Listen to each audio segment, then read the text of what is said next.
बेफाम इंतहा पसंदों ने मुल्क में गदर मचा रखा है। खास तौर पर मुसलमानों और उनकी इबादत गाहों के खिलाफ हमले किए जा रहे हैं। 24 मस्जिदों की खबर भी, जिन पर अब ब्रिटेन में बड़ी कार्रवाई शुरू हो चुकी है, क्योंकि इन सभी मस्जिदों पर हेट स्पीच करने का आरोप है। मजे की बात देखिए कि इन सभी 24 मस्जिदों को पाकिस्तानी मूल के लोग चलाते हैं। पाकिस्तान जो है वो पिछले 40-50 साल मदरसों पे इन्वेस्टमेंट करता रहा।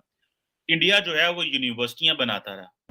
24 मस्जिदें सारी की सारी, जो कि हमारा जो नेबरिंग कंट्री है फ्रेंडली पाकिस्तान, उनके जिहादियों की तरफ से ये मस्जिदें चलाई जा रही थी।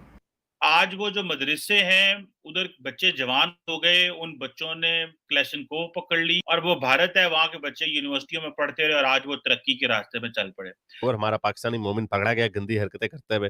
पाकिस्तान से गया वीजा लगवा के और वहां पे जाके उसने 11-12 साल की बच्चियों के ऊपर नजर रखना शुरू कर दी, जैसे कि इस तरह के सैकड़ों यहाँ से जाके ये हरकतें कर चुके हैं। क्या वजह है? तारड़ साहब जी, हमसे भूल कहाँ हुई, हमसे चूक कहाँ हुई, हम क्यों अपना रास्ता भूल गए? आजादी तो कटे हासिल की थी। यूके में क्या चल रहा है, वहां पर एक रोलर कोस्टर राइड होनी शुरू हो गई है मुसलमानों के खिलाफ। बरतानिया में होने वाले हालिया नस्ल परस्ताना मुजाहरों के बाद स्कॉटलैंड में मुस्लिम कम्युनिटी शदीद खौफ हिरास का शिकार। इस वक्त इंडियन इंस्टीट्यूट ऑफ जो इंफॉर्मेशन टेक्नोलॉजी है, 26 ब्रांचें हैं उनकी।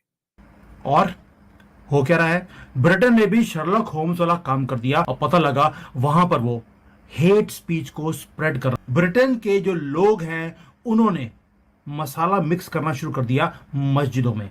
वहां पर एकता कपूर का सीरियल लगता है, जैसे कि वहां पर एकता कपूर के सीरियल में विलन आते हैं और लड़कियां आती हैं काले बोरे डालकर और आके बोलती हैं हमारे अगेंस्ट गलत काम किए जा रहे हैं। 24 मस्जिदें सारी की सारी, जो कि हमारा जो नेबरिंग कंट्री है फ्रेंडली पाकिस्तान, उनके जिहादियों की तरफ से ये मस्जिदें चलाई जा रही थी। और हो क्या रहा है, ब्रिटेन ने भी शर्लॉक होम्स वाला काम कर दिया। बहुत देर से उनके ऊपर सर्वेलेंस थी, उनके ऊपर आंख रखी जा रही थी कि ये कर क्या रहे हैं, और पता लगा वहां पर वो हेट स्पीच को स्प्रेड कर रहे थे नॉन मुसलमानों के खिलाफ। और ये ऐसा नहीं लग रहा आपको जैसे कि बॉलीवुड की कोई मूवी चल रही हो, एकता कपूर का सीरियल चल रहा हो, वही काम वहां पर हो रहा था।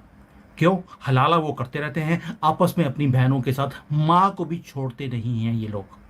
और कई महीनों से ये यहाँ पर काम चल रहा था और ऐसा लग रहा था जैसे कि कैमरे लगे हुए थे, जैसे बिग बॉस में लगे होते हैं कंटेस्टेंट्स के ऊपर। सारी चीज़ों को रिकॉर्ड कर लिया गया है और अब चीज़ें उन्होंने तो पूरे प्रूफ्स उनके हाथ में आ गए हैं, उन्होंने बाहर निकालना शुरू कर दिया। वो ऐसे लग रहा है जैसे कि ब्रिटेन वालों को समोसे में आलू दिख गया हो। ओ भाई, हमें सबको पहले ही पता था कि समोसे के अंदर आलू होता है। आपने इतने महीने इन्वेस्टिगेशन करने के बाद ये पाया कि समोसे के अंदर आलू है। ये तो सबको मालूम है कि जिहाद की फैक्ट्रियां, इनकी मस्जिदें ही होती हैं। और आपने यूके के अंदर हजारों मस्जिदें बना दी इनको खुश करने के लिए। ये कॉकरोच तो कभी खुश हो ही नहीं सकते। और पाया क्या गया है, लंदन हो, लिवरपूल हो, बर्मिंघम हो, कोई बड़ी सिटी नहीं है जहां पर जो इनके अंदर जिहादी जाने वालों का जो ट्रैफिक है, वो तो दिल्ली पुलिस, जो दिल्ली का ट्रैफिक होता है उससे ज़्यादा ट्रैफिक तो इनकी मस्जिदों में जाता है।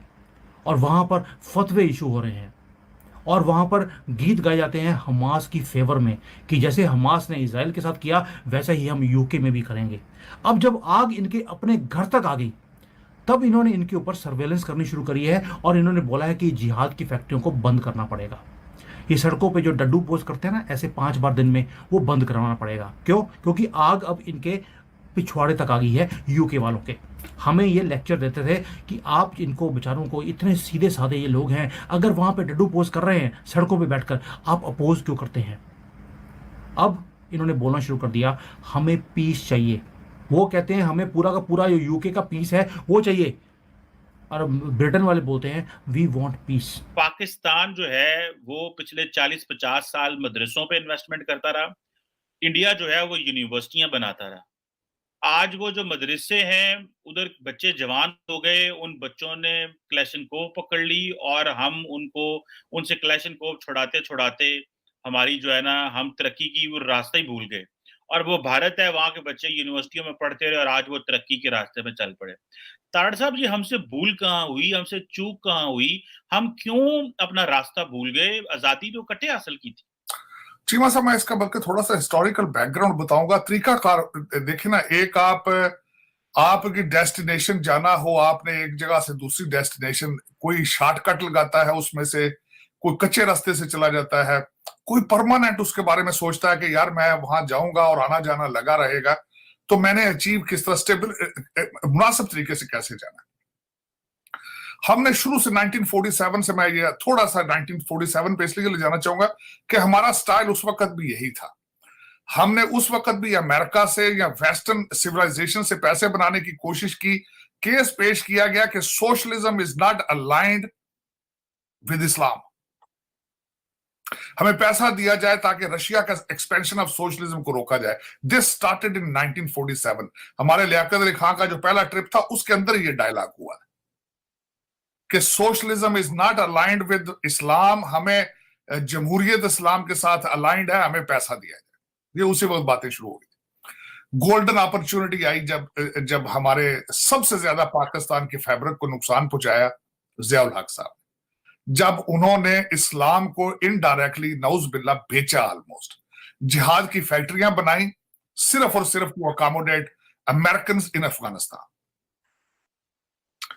और उसके बाद वो जो डॉलर कंटेनरों में आते रहे हैं, आज तक हमें उनके ख्वाब नजर आ रहे हैं।